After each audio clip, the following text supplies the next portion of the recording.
Bienvenue à vous pour votre Astro Tarot de la rentrée 2026. Regardons ensemble ce que ce premier tirage vous révèle. Avec ce tirage de 4 cartes concernant votre domaine socio-pro, j'utilise l'oracle de Béline. Natif Gémeaux, regardons cette première carte pour votre domaine socio-pro. C'est la carte bleue, sans nom, sans image, autre qu'une couleur bleue envahissante. Elle ne représente rien de précis, c'est le joker de votre jeu. Dans un tirage dynamique, elle confirmera que vous êtes sur la bonne voie. Dans un tirage contrariant, elle vous dira que ce n'est pas la peine de vous angoisser. En effet, quelles que soient les épreuves que vous traverserez, vous en sortirez vainqueur. Cette carte symbolise votre force secrète qui vous permettra de tout surmonter. Observons à présent la deuxième carte, la beauté. Cette carte est souvent associée à la créativité. Elle exprime l'aboutissement d'un travail initié de longue haleine qui trouve enfin une reconnaissance. Les carrières artistiques seront favorisées, ainsi que les professions touchant à l'esthétique. Le climat professionnel est serein, les rapports sont fluides et sans complications. Les personnes cherchant un travail devront soigner leur image. Au négatif, un côté trop rêveur sera source de désillusion. Il ne faudra pas non plus mélanger vie privée et vie professionnelle, avec par exemple une relation intime en lien avec votre travail. Découvrons la troisième carte, celle des entreprises. Avec cette carte, vous saurez vous donner les moyens de vos ambitions. Il ne faudra pas hésiter à se lancer dans des projets de long terme, car ils s'avéreront payants. Elle est également signe de réussite sociale pour tous ceux et toutes celles qui exercent une profession libérale. Sur un plan contrariant, elle désigne des projets plus complexes pour pouvoir les mener à bien. Découvrons ensemble cette quatrième carte de votre tirage socio-pro. Cette carte vous délivre un conseil de prudence. En effet, vous risquez de vous engager sur des terrains glissants et ou de prendre de mauvaises décisions. Pour ne rien arranger, les amis d'hier pourront être les ennemis d'aujourd'hui, voire de demain. Fort heureusement, il est encore temps pour vous de réagir, surtout si vous faites preuve d'ambition via des projets pertinents. Ce qu'il faut retenir de ce premier tirage, c'est que la persévérance est payante sur le long terme. Ne cherchez pas à vouloir tout et tout de suite. Ne misez pas tout sur les compétences. Il faut savoir aussi être performant en matière de communication. Pour votre deuxième tirage, celui de vos finances, j'utilise le tarot des Templiers. La première carte, la grande pyramide alchimique. Cet arcane représente une grande pyramide dont la base est de couleur gris-vert ponctuée de marron. Élémentaire, règne astral inférieur, la matière. Le centre de la pyramide est jaune, symbolisant la spiritualité élevée, neutralité, pureté. Et de l'autre, orange, illumination. Cette grande pyramide renvoie à la matérialisation et peut suggérer un bouleversement constructif. Il peut être temps de revoir la composition de son patrimoine et, en matière de placement, de procéder à quelques réajustements. Au négatif, on peut avoir les yeux plus gros que le ventre et faire preuve de cupidité. Regardons ce que la deuxième carte nous enseigne. Celle du génie ou l'androgyne alchimique. Le 14e arcane représente le génie, du verbe latin genio qui signifie engendrer, ou l'androgyne alchimique, gardien de la source, qui jaillit du plus profond de la vie. Les aspects divinatoires du génie androgyne concernent la combinaison des forces, l'initiative, la capacité d'adaptation, la protection divine. Un gage de prospérité pour les finances. Au négatif, on parlera d'instabilité et d'excès par suite d'un train de vie trop dispendieux. La carte numéro 3, le regard de Ra. Une stèle en grès est illustrée sur cette carte.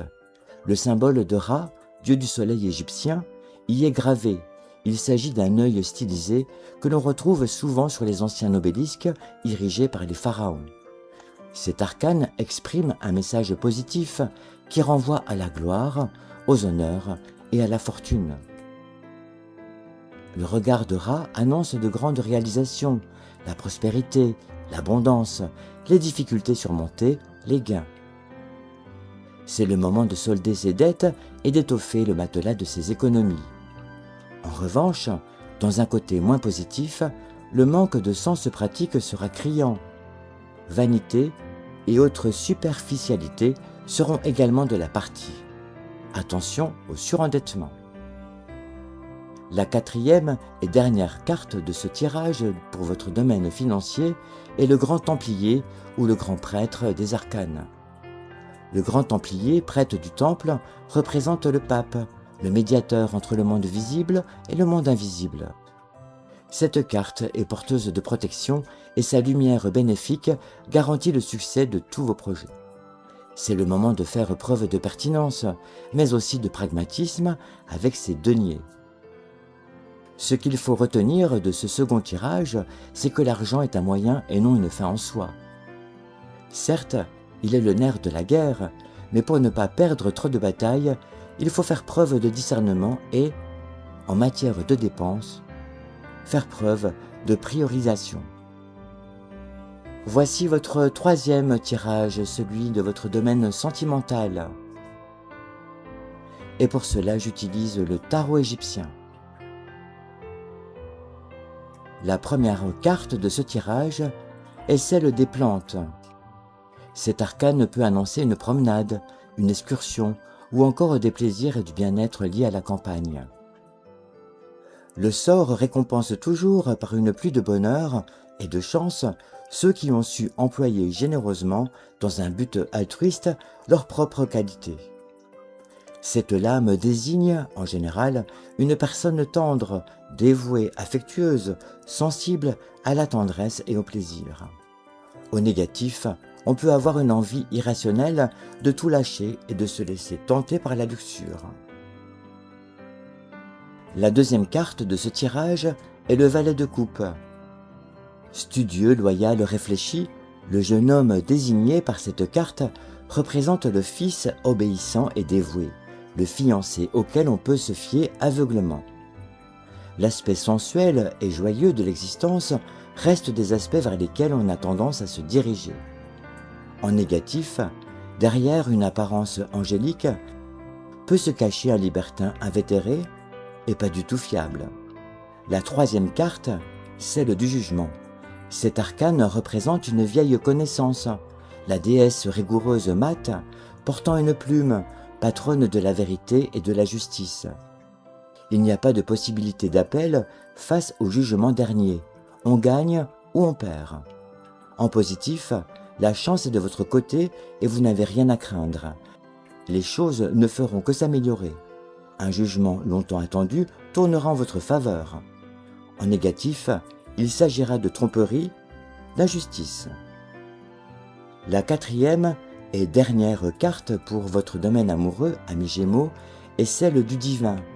La connexion très étroite avec la lune, l'astre de la voyance et du rêve qu'il porte sur sa tête comme une couronne, fait du dieu Thoth, qui est également un mage, un guérisseur, un maître d'initiation et un excellent devin. Cette carte est, de manière générale, porteuse de mélancolie, d'ennui et de découragement. C'est un rendez-vous avec la réalité difficile à entendre ou la douleur difficile à éviter, surtout si vous continuez à faire preuve de supériorité envers l'être aimé. Ce qu'il faut retenir de ce troisième tirage, c'est que la vie à deux est tout, sauf un long fleuve tranquille. Dès le début d'une relation, il faut mettre carte sur table et annoncer la couleur à l'élu de son cœur. Une condition sine qua non pour rester unis le plus longtemps possible. C'était Sophia Mézières.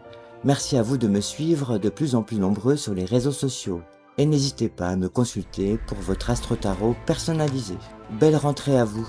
À bientôt.